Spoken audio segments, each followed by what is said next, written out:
Drop নিলে কিভাবে পড়া উচিত। আমি অলরেডি কাদের ড্রপ নেওয়া উচিত আর কাদের নেওয়া উচিত নয় এটা নিয়ে আমি ভিডিও বানিয়েছি, কিন্তু আমি জানি যে বহু ছাত্রছাত্রী এটা মনে করেছে এবছরের পরীক্ষার পর যে আর একটা বছর চেষ্টা করা যায়। তো তাদের সেই সমস্ত চিন্তাভাবনাকে সম্মান রেখে আমার মনে হলো যে যারা নিজে থেকেই ভেবেছে আমি রিপিট করব, তাহলে তাদের অ্যাটলিস্ট এই কথাগুলো বলা উচিত যে তাহলে তাদের কি করা উচিত, যাতে আবার নিট 2026-এর পরে গিয়েও এটা ভাবতে না হয় যে আর একটা বছর চেষ্টা করি, নাহলে এই লুপটা কোনোদিন শেষ হবে না, এই লুপটাকে ভাঙা প্রয়োজন।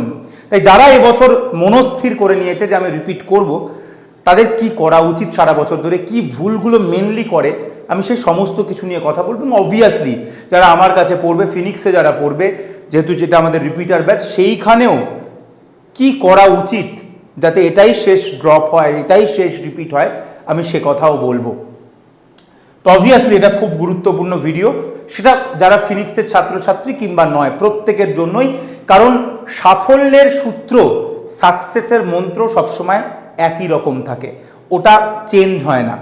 তো যাই হোক, শুরুতেই বলি যে ফিনিক্স ব্যাচ সবাই বলছিল অফিসিয়ালি লঞ্চ আগামীকাল হচ্ছে, মানে বৃহস্পতিবার দিন বিকেল 5টায়, এবং সেটা আমার নিজস্ব চ্যানেলে হবে ডক্টর লুজারে, যেটা অলরেডি সেখানে লাইভ শিডিউল করা আছে, আমি লিঙ্কও দিয়ে দেবো। এবং আগামীকাল সকাল 10টায় আমাদের যে ফিনিক্স ব্যাচের ট্রেলার বলতে পারিস বা কি বলবি আমি জানি না, যাই হোক একটা কিছু বানিয়েছে টিম থেকে, সেইটাকে আমরা কাল সকাল 10টায় প্রিমিয়ার করছি, এবং সেটা এই চ্যানেলেই, সেটাও দেখবি অলরেডি প্রিমিয়ার করা হয়ে গেছে, এবং আমার বেশ ভালোই লেগেছে দেখে, তো আমি বেশ মজাই পেলাম। তো সেইটা কাল সকাল 10টায় আসবে এই চ্যানেলে, একটা 1.5 মিনিটের ভিডিও, এবং তারপরে কাল বিকেল 5টায় লাইভ যাব ফিনিক্স নিয়ে ডক্টর লুজারে। তো যাই হোক সেটা আলাদা কথা। আজকে আমি কথা বলবো যে ড্রপ নিলে কিভাবে পড়া উচিত। তো প্রথমেই আমি বলেছি বারবার যে ড্রপ কথাটা আমার পছন্দ নয়, তবুও আমাকে এখানে ড্রপ কথাটাই লিখতে হবে, তার কারণ যারা ড্রপ নিচ্ছে তাদের কিছু কিছু কথা মাথায় রাখতে হবে। অলরেডি এটা মনে হয় অনেকেই জানে যে এটা একটা মোটামুটি একটা লুপ, যে প্রত্যেক বছর গিয়ে মনে হয় যে আর একটা বছর চেষ্টা করলে বোধহয় আবার হয়ে যাবে, আবার হয়ে যাবে, কিন্তু হয় না। তার মানে নিশ্চয়ই কিছু ভুল থাকে যেটা রিপিট হচ্ছে বারবার। আমি অফলাইনেও একটা কথা বলেছিলাম, আমার কথা নয়, আমি কোথাও একটা শুনেছিলাম বা পড়েছিলাম যে প্রত্যেকে আমরা ভালো, কিন্তু ভালো এবং এক্সট্রাঅর্ডিনারি এদের মধ্যে একটাই পার্থক্য, মানে অনেক পার্থক্য থাকলেও মেন পার্থক্য একটা, সেটা হচ্ছে যারা ভালো হয়, যারা ভালো হয় তারা একই ভুল বারবার রিপিট করে, কিন্তু যারা এক্সট্রাঅর্ডিনারি হয় তারা একই ভুল একবারই করে, তারা রিপিট করে না। তাই এই সূক্ষ্ম লাইনটা আছে। তাই যদি কেউ এক্সট্রাঅর্ডিনারি হতে চায়, কারণ নিট পরীক্ষায় সফল হতে হলে আজকের দিনে এক্সট্রাঅর্ডিনারি হতে হবে, আমি সেটা বুদ্ধিতে বলছি না, মেরিটে বলছি না, সেটা সব জায়গায় ডিসিপ্লিনে, পরিশ্রমে, সমস্ত কিছুতে you have to be an extraordinary personality, তবেই নিজে সাফল্য আসবে। এবং তার প্রথম শর্ত হচ্ছে যে এক ভুল রিপিট করা যাবে না, এক ভুল রিপিট করা যাবে না। তাহলে কি ভুল হয়েছে সেইটা ভালো করে দেখতে হবে। আমি এতদিন ধরে পড়াচ্ছি এবং আমি একটা খুব, মানে আমি যেটা বুঝেছি কেন বারবার ড্রপ ইয়ার হয়, কিছু কিছু কমন ভুল সেটা আমি দেখতে পেয়েছি। সেটা কি, যেহেতু বেশিরভাগ ড্রপারদের বা রিপিটারদের তাদের অলমোস্ট সিলেবাসটা একবার পড়া হয়ে গেছে, এবং তারা খুব অল্পের জন্য হয়তো নিটে চান্স পায়নি, তারা প্রথমেই মনে করে যে আমার তো পড়াই আছে, কি আছে আর, আমি আরেকটু পড়বো হয়ে যাবে, এইটাকে ওভার কনফিডেন্স বলে। এই যে ওভার কনফিডেন্স, এবং সেই ওভার কনফিডেন্সটা কিসে, যে আমার তো সব পড়াই আছে, এই যে ওভার কনফিডেন্স যে আমার তো সব পড়াই আছে, আমার তো সব পড়াই আছে, আমি অল্প একটু দেখব এবং আমার হয়ে যাবে। তো এইটা হচ্ছে সবার প্রথম ভুল। তাই যদি কেউ মনে করে আমি রিপিট করব, তার এই মুহূর্ত থেকে, এই সেকেন্ড থেকে তার এই প্রসেসের মধ্যে নিজেকে ঢুকিয়ে দেওয়া উচিত। প্রথমেই এটা ভাবা উচিত নয় যে আমি সব জেনে বসে আছি, যে আমার লাস্ট 1 মাস পড়লেই হয়ে যাবে, হবে না। প্রথম থেকেই ডে 1 থেকে চরম ডিসিপ্লিনের মধ্যে নিজেকে ঢুকিয়ে দিতে হবে, এবং সেই জিনিসগুলোকে কি কি ভুল হয়েছে সেগুলোকে দেখে আবার পড়তে হবে। 2 নম্বর যেটা মনে হয়, তাদের মনে হয় আমার সবই পড়া, এটা আর একটা কথা মনে হয় যে এই তো একই এনসিইআরটি, এই তো একই ফর্মুলা, একই ব্যাপার, আর নতুন করে কি পড়ব। কিন্তু যেটা মুশকিল হয়ে যায়, সে নিটে চান্স পায়নি বেশিরভাগ, কোথাও না কোথাও তার কনসেপ্টের ক্ল্যারিটিটা কম রয়েছে। কারণ তার মনে হয়ে গেছে হয়তো, এবছরের নিটের কথা যদি বলি, তার মনে হয়ে গেছিল প্রশ্ন এরকমই আসবে যে দিল্লি আমাদের কি ধানি, আমাকে গিয়ে বলতে হবে রাজধানী, এরকমই প্রশ্ন আসবে। একদম ফিজিক্সে যেরকম লাইন বাই লাইন প্রশ্ন আসবে, ফিজিক্সের প্রশ্ন কারুর লাইন বাই লাইন আসেনি। আমি বারবার বলছি, যদি কেউ দাবিও করে, এটা আমি দেখেছি তো, এরকম ভিডিও এসছে তো, 40টা প্রশ্ন নোট থেকে, আমি বলবো ভিডিওটা গিয়ে আবার ভালো করে দেখ, তুই দেখবি 5 থেকে 6টা কোশ্চেন লাইন বাই লাইন, বাকিগুলো লাইন বাই লাইন নয়, অন্য কোনো প্রশ্ন করা হয়েছে সেই কনসেপ্টের ওপর প্রশ্ন, কোনোদিন লাইন বাই লাইন নয়, এবং এটা হয়ও না। আমি আগেও বলেছি কেন এটা মানে এটা করতে হলো আমি জানি না, যে 40টা প্রশ্ন নোট থেকে এসছে। কারণ অ্যাকচুয়ালি তুই যদি ভালো করে ভিডিওটা দেখিস, আমি জানি না কেউ দেখবে কিনা, বাট যদি ভালো, আমি দেখেছি ভিডিওটা খুব ভালো করে, একদমই ডিরেক্ট লাইন বাই লাইন নয়, হয়তো 2-3টে কনসেপ্ট আলাদা আলাদা জায়গায় করানো হয়েছে এবং সেইটা মেলানো একটা প্রশ্ন এসছে, ওটাকে ডাইরেক্টলি লাইন বলে না। এবং কেনই বা ডাইরেক্টলি লাইন আসবে? তোর কাজ হচ্ছে, টিচারের কাজ হচ্ছে তোর কনসেপ্ট তৈরি করা, তোকে 45টা কোশ্চেনের অ্যান্সার গিলিয়ে দেওয়া নয়। তাই সেই কনসেপ্টের ক্ল্যারিটি তৈরি করতে হবে। তাই তোর যদি মনে হয় যে প্রশ্ন তো এরকমই আসবে, সহজ বা কঠিন, যেমন এবার আবার অনেকে ভাবে পরের বছর বোধহয় খুব কঠিন প্রশ্ন আসবে, নাই হতে পারে, পরের বছর আবার একদম সহজ প্রশ্নই আসতে পারে, আবার ওরকম প্রশ্ন আসতে পারে, দিল্লি আমাদের কি ধানি। মোট কথা যাই প্রশ্ন আসুক, তোকে রেডি থাকতে হবে। এবং রেডি থাকার সব থেকে সহজ উপায় হচ্ছে তোকে, তোর যে কনসেপ্ট, তোর যে ক্ল্যারিটি, সেটা খুব স্ট্রং রাখতে হবে। তোকে প্রতিটা লাইনকে বুঝতে হবে, আর মুখস্থ করলে চলবে না, প্রতিটা লাইনকে বুঝতে হবে, প্রতিটা কনসেপ্টকে বুঝতে হবে, এবং মাল্টি কনসেপ্টের জিনিসপত্র তোকে অ্যাপ্লাই করতে হবে। এমন এমসিকিউ প্র্যাকটিস করতে হবে, এমনভাবে তোকে ভাবতে হবে যাতে 5-6টা কনসেপ্টকে মেলানো একটা প্রশ্ন তুই সলভ করতে পারিস। তাহলে তোর কনসেপ্ট ক্ল্যারিটির দিকে প্রচুর টাইম দিতে হবে। ওই একই এনসিইআরটি, কিন্তু এনসিইআরটিকে পড়া, যেরকমভাবে আমি বলি যেরকম আমি বলি যে ওয়াটার ইলেকট্রোলাইট ব্যালেন্স কারা কারা মেনটেন করছে, তোর মাথায় করবে ওয়াটার ইলেকট্রোলাইট ব্যালেন্স মানে আমরা থাইরক্সিনেও পড়েছি, আবার মিনারেলোকর্টিকয়েডেও পড়েছি। আমি যখন বললাম হিমোগ্লোবিন, তাহলে তোকে ভাবতে হবে হিমোগ্লোবিন আমি কোথায় কোথায় পড়েছি। একটা হিমোগ্লোবিন আমি বায়োমলিকিউলসে পড়েছি, কোয়াটারনারি স্ট্রাকচার।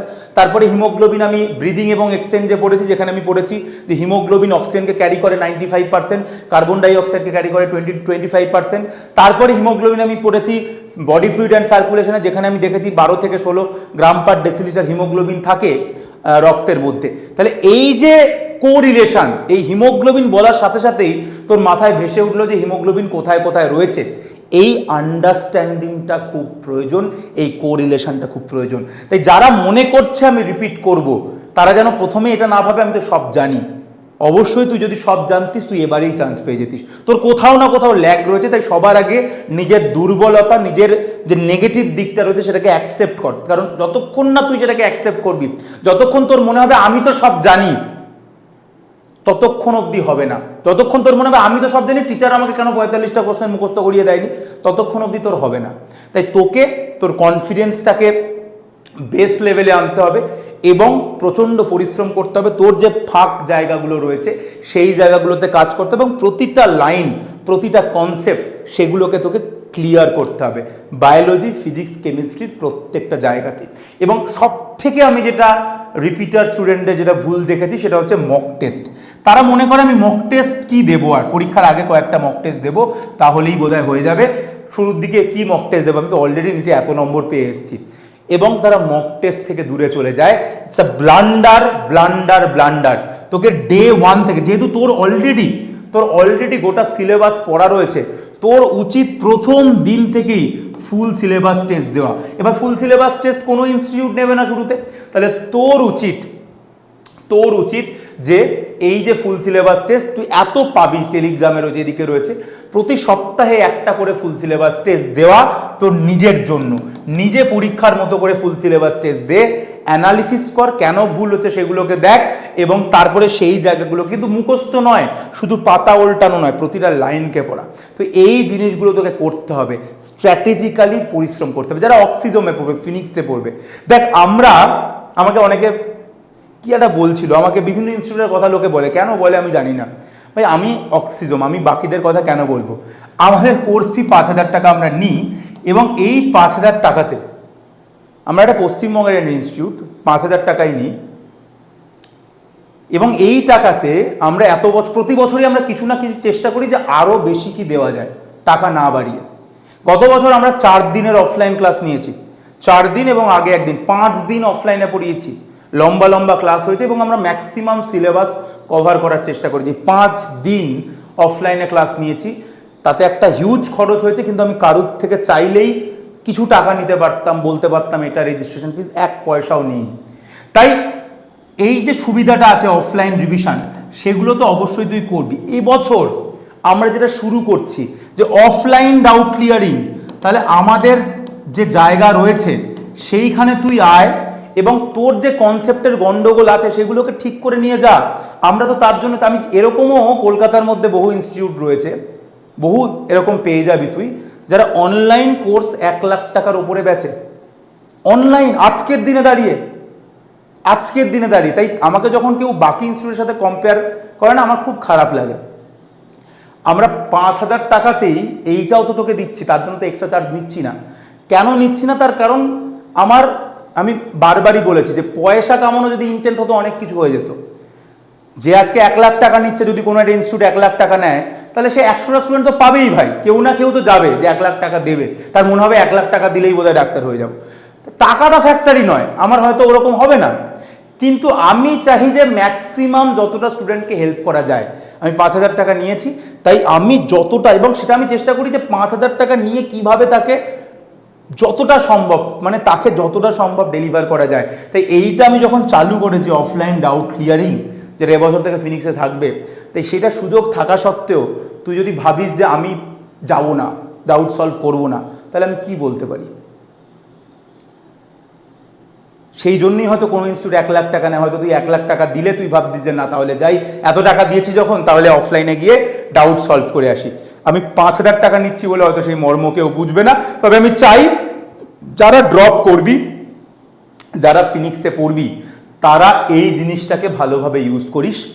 অফলাইনে এসে তোর ডাউটগুলোকে সলভ করে যাস, কোনো ডাউট রেখে দিস না, কোনো সমস্যা ভয়ের জায়গাগুলোকে রেখে দিস না, এবং তুই তোর ডাউটগুলোকে ক্লিয়ার করিস। তাই আমার এটাই বক্তব্য যে যারাই রিপিট করিস তারা ফিনিক্সের স্টুডেন্ট হলে তো এগুলো পাবি, আর যারা নয় সেটা তারা যেখানে যেখানে পড়ছে। কিন্তু তার আগে যে 3টে কথা বললাম সেগুলো খুব ইম্পর্টেন্ট 3টে কথা। এক হচ্ছে ওভার কনফিডেন্স হওয়ার কোনো প্রয়োজন নেই। প্রথম দিন থেকেই তোর প্রতিটা লাইনে আবার বোঝা নতুন করে কোন জায়গায় কনসেপ্টে গন্ডগোল ছিল, সেই জায়গাগুলো ক্লিয়ার করা, মাল্টি কনসেপ্ট অ্যাপ্রোচে যাওয়া, কোরিলেট করা এবং প্রতিটা জিনিসকে প্রচুরভাবে অ্যাপ্লাই করা। এবং 3 নম্বর হচ্ছে ডে 1 থেকেই মক টেস্ট দেওয়া শুরু করা, এবং তাও ফুল সিলেবাস মক টেস্ট। কারণ তোরা অলরেডি সিলেবাসের ম্যাক্সিমামটা জানিস, তোরা নিট পরীক্ষা দিয়েছিস, তাহলে ডে 1 থেকে you give full syllabus test. এত পেয়ে যাবি, অনলাইনে রয়েছে, ডাউনলোড কর, বাড়ি বসে নিজের পরীক্ষার মতো করে পরীক্ষা দে, ভুলগুলোকে অ্যানালিসিস কর, ওপেন মাইন্ডেড হ। এইভাবে চলিস না, মাইন্ডটাকে ওপেন করে দে, নিজের ভুলগুলোকে অ্যাকসেপ্ট কর, শেখার চেষ্টা কর এবং তার ওপরে কাজ কর।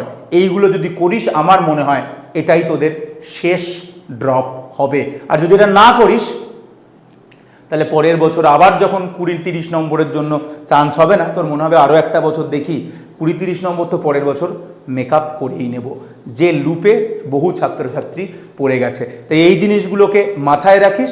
এবং যারা ফিনিক্সের ছাত্রছাত্রী, দয়া করে আমি বলছি ভাই, এটা আমি পয়সা নিচ্ছি না, কিন্তু কোনো ইনস্টিটিউট তো এটার জন্যই 1 লাখ টাকা নিচ্ছে, তাহলে তুই ভেবে নিস এটা 95,000 টাকার সেই ওয়ার্ড, যেটা তুই ফ্রি অফ কস্ট পাচ্ছিস, সেটাকে হালকাভাবে নিস না। Come and solve your doubt in offline, যেখানে তোর মেন্টর থাকবে, যেখানে 1:1 ডাউট সলভ হবে। এবং তুই ভেবে নিস যে এটা কিন্তু অনেক টাকার একটা জিনিস, যেটা তোকে ফ্রিতে দেওয়া হচ্ছে। তবে ফ্রিতে দেওয়া মানে সেটা হালকাভাবে নেওয়ার কোনো কারণ নেই। যারা ফিনিক্সের স্টুডেন্ট তারা ভালোভাবে এই জিনিসটাকে ইউজ করিস। কালকে ব্যাচ লঞ্চে দেখা হবে ডক্টর লুজার চ্যানেলে বিকেল 5টায়, আর কাল সকাল 10টায় এই চ্যানেলে একটা ট্রেলার আসবে, সেটা দেখে জানাস কেমন লাগলো, কারণ এরকম ট্রেলার আমরা আগে কখনো বানাইনি।